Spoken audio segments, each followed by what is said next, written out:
Renaissance, rebirth, rebuilding, utilize the youth may find truth that lies. Praise Jesus. We're reading Proverbs 31. The words of King Lemuel, the prophecy that his mother taught him. What, my son, and what the son of my womb, and what the son of my vows? Give not thy strength unto women, nor thy ways to that which destroyeth kings. It is not for kings, O Lemuel. It is not for kings to drink wine, nor for princes strong drink, lest they drink and forget the law, and pervert the judgment of any of the afflicted. Give strong drink unto him that is ready to perish, and wine unto those that be of heavy hearts.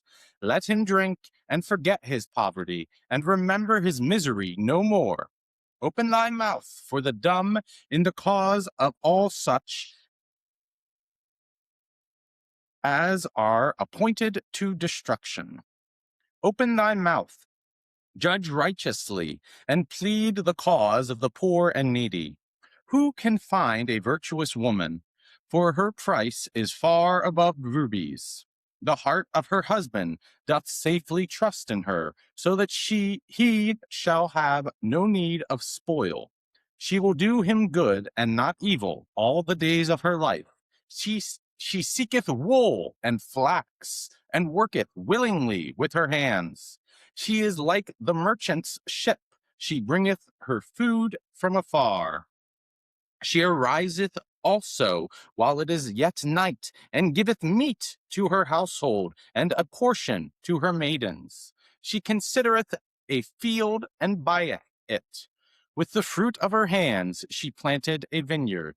She girdeth her loins with strength, and strengthen her arms. She perceiveth that her merchandise is good, her candle goeth not out by night.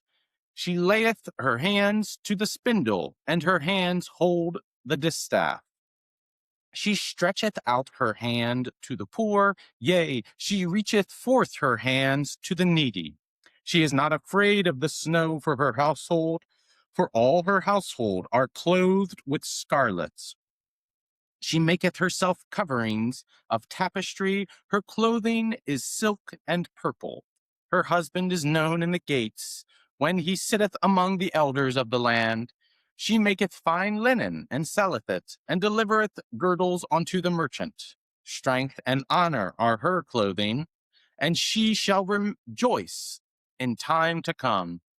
She openeth her mouth with wisdom, and in her tongue is the law of kindness. She looketh well to the ways of her household, and eateth not the bread of idleness. Her children arise up and call her blessed, her husband also, and he praiseth her. Many daughters have done virtuously, but thou excellest them all. Favor is deceitful, and beauty is vain, but a woman that feareth the Lord, she shall be praised. Give her of the fruit of her hands, and let her own works praise her in the gates. This is the word of the Lord. I wanted to read Proverbs 31 because I had seen something posted online quoting Proverbs, or it didn't give the Proverbs the numbers. And it had said something like a woman's kingdom. It was describing like what a woman will get or what is a good woman. And that's why I wanted to read it, because I had read that rap from T.I.'s album Libra discussing differences between men and women. So it would be good to have a example of a biblical woman, which now I have possession, or rather, I don't know what she should be doing or should be according to the Bible. So we could go through some verses starting in the beginning.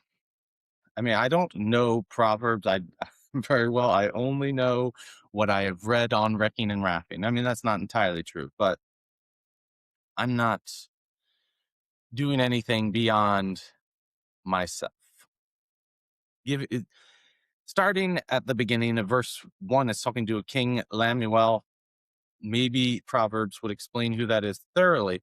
One thing I would note in that was here it says that it is not for kings to drink wine, nor for princes strong drink.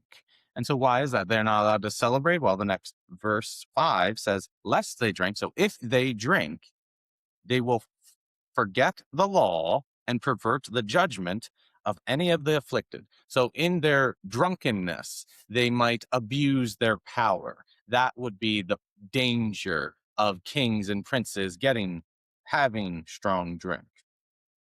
And in verse 6, give strong drink unto him that is ready to perish, and wine unto those that be of heavy hearts. It's difficult to compare what they might be talking to now, because I think there are a lot of people on SSRIs, antidepressants, or anything to try and lift the spirits, because some of those that be of heavy hearts, I feel like social media has increased those of heavy hearts to an extent that it's different. Even our wine is different, but we would probably say our wine is stronger, but what they consider strong wine is probably stronger than our average wine. So I'm thinking because I'm thinking of the Greeks that diluted their wine in parties, so they could have like 20 glasses of wine in a night, but it's very diluted. So it's probably closer to a light beer, like 3%. Our wine generally around 10%, and maybe their strong wine could be closer to 20, because there are certain yeasts. The amount of alcohol, if you don't distill, the amount of alcohol is affected by the type of yeast used. So if you were to just use natural yeast that's in the air, which is probably all they had, they didn't have commercial yeast buying and shipping across the world, you'd probably only get 3% wine. And I don't think you'd get very strong unless you would need to distill it to make it stronger. But champagne yeast is closer to 20%. That's all I was getting to. Open thy mouth. This is verse 8. For the dumb in the cause of all such things are appointed to destruction. The dumb in the cause of all such things are appointed to destruction. So true. Okay. Well, I'll read verse 9, but then get into the woman part. Starts at 10. Open thy mouth, judge righteously, and plead the cause of the poor and needy. So judge righteously, open your mouth, first of all. So judge righteously. See what is going on, judge it accordingly. Open thy mouth. Hey, these poor and needy people exist. I see them. I have judged it rightly. Let's do something about it. And that's where the mothers or motherly love, or it says she is the law of kindness.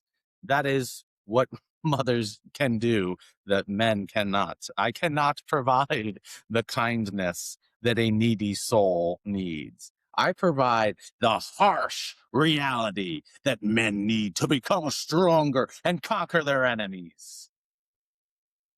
So verse 10. Who can find a virtuous woman?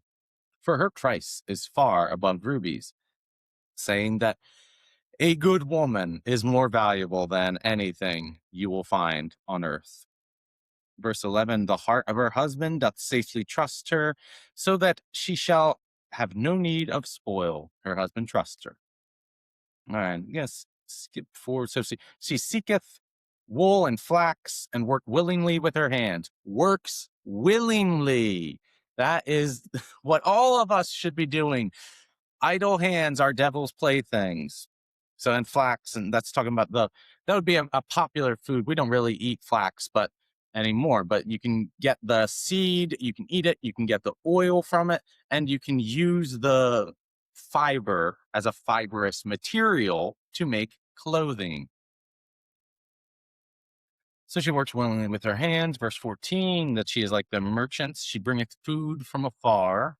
Definitely a thing mothers do, able to feed the masses like the merchants, where I, the soldier, can only devour, devourer of worlds. She riseth also while it is yet night, and giveth meat to the household, and a portion to her maidens. So first, she gets up before the sun, before anyone else is awake, and starts getting things done. She prepares the meat. And thirdly, so secondly, prepares the meat. Thirdly, gives some to her maidens. This is what's important to remember. The pyramid structure of life cannot be disregarded. That there are people at the top, whether men or women, and then they have a pyramid of people below them that depend on the top. So whether it's the king feeding his servants or the mother feeding her maidens, a good leader needs to provide. 16, she considereth a field and buyeth it. With the fruit of her hands, she planteth a vineyard. So, I don't know, smart and business savvy, sees this field, nobody's using it, let's buy it. And then she plants seeds with her hands. I mean, they could be saplings, young trees, or more mature. Vineyard, grows food. All right. Verse 18, she perceiveth that her merchandise is good, self-confident, knows her value. She layeth her hand to the spindle that continues working willingly with that flax fibers. She stretches her hand out to the poor. Yea, she stretcheth forth her hand to the needy, going back to what we saw in verse 9, to open your mouth, plead the cause of the poor and needy. She is not afraid of the snow, for her household are clothed with scarlet. So she's not afraid of the cold or hard times because her family is taken care of. Clothes, one thing, taken care of. Scarlet, a red fabric or a red dye, was one of the most expensive. And then you might think, oh, what about purple? Well, let's go to verse 22. She maketh herself clothing of tapestries, or she maketh herself coverings of tapestries. Her clothing is silk and purple. So silk, fancy, soft fabric. Purple was reserved for royalty. So you could not, once, I don't know, somebody discovered this purple fabric, and then the royalty made it illegal for just normal people to use. So you didn't even have access to it at a point in time. That is why the color purple, the word, is associated with royalty. And that is what it's saying. She is royal, and she makes herself royal. Her husband is known in the gates, so her husband is a good man, and those watching guard around town know him. Here's maybe okay. Strength, in verse 25, strength and honor are her clothing, and she rejoice in time to come. Strength and honor are what you are covered in. Beautiful. She looks well to the ways of her household, and eateth not the bread of idleness. And that, pulling off of what I said of the idle hand. So she doesn't eat from the bread of idleness. She doesn't take in idleness. She's doing stuff, working willingly. Her children arise up and call her blessed. Her husband also, and he praiseth her. So that is your reward. You may be wondering, why am I going to do all this work? Why am I going to wake up early, get the food ready, get these people dressed, make clothing? Because your children will call you blessed. Your husband will praise you. Now go with God.